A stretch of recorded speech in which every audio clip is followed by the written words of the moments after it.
host of the popular radio show, The Breakfast Club. His talents have gotten him inducted into the Radio Hall of Fame and a show on late night. Take a look. The light came courtesy of Gayle King, all right?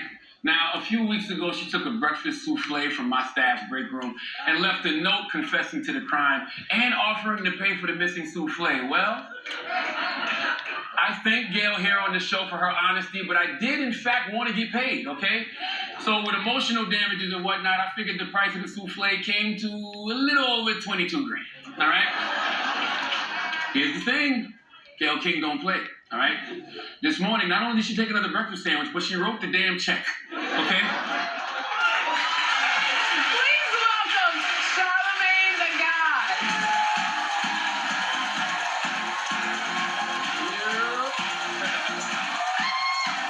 What up, Sherri?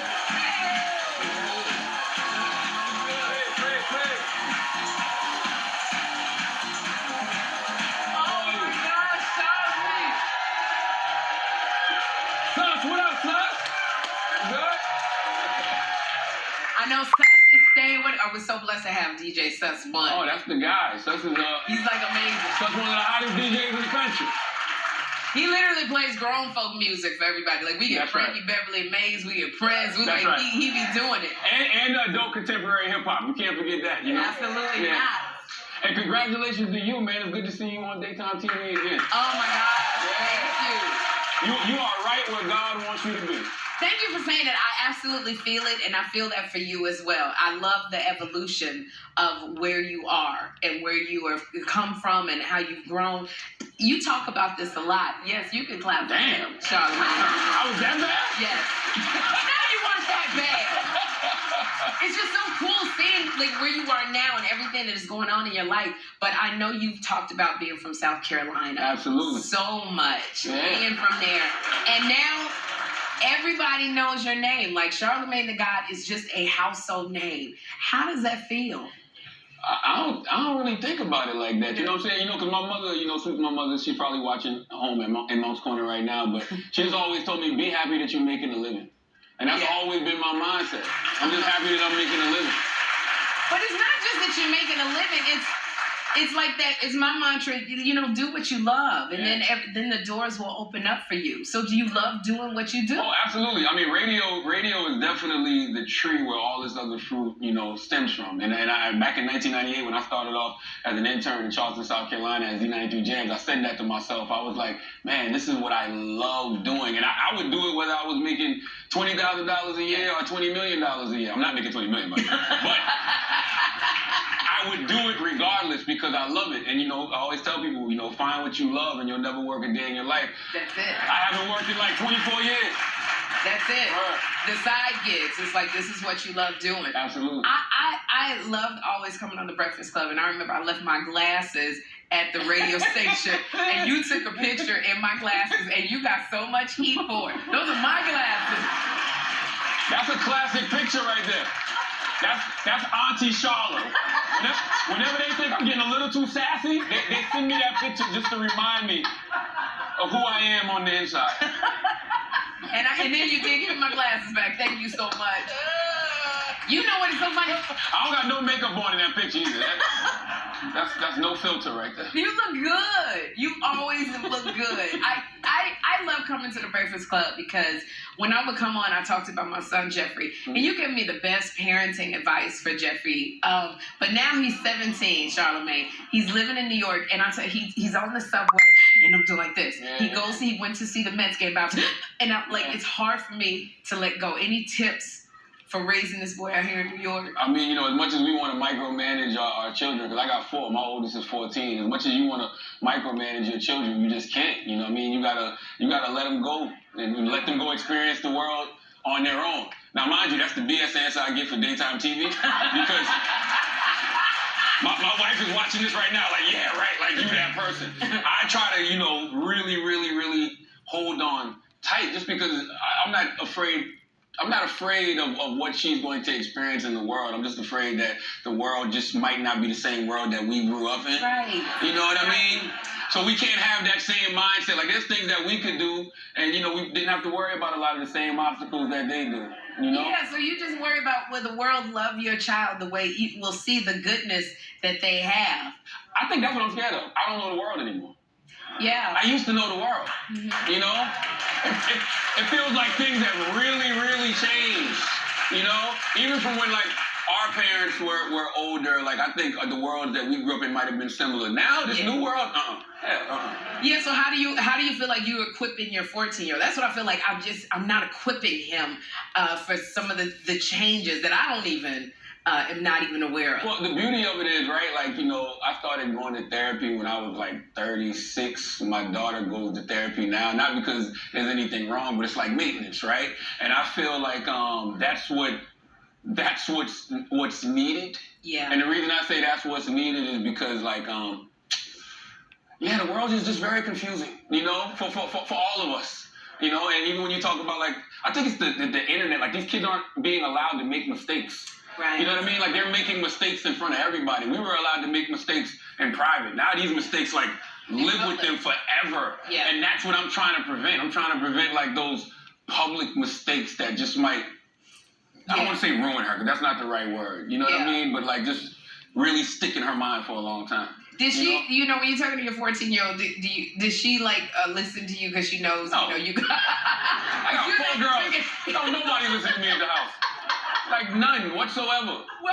I'm trying to explain to my 4-year-old that I'm the parent. Like if I ask you to do something or your mama asks you to do something, you cannot tell us no. Why am I negotiating with you? We talk to our kids a lot. Yes. We do a lot of talking. I was just saying that because you are on the radio and you interview a lot of people. A lot of people listen to you. And I remember you said you bite your tongue for no one. Yeah. That was like your mantra. Have you changed? Oh, you clapping. You liked it. Because Charlemagne, you would say things to people.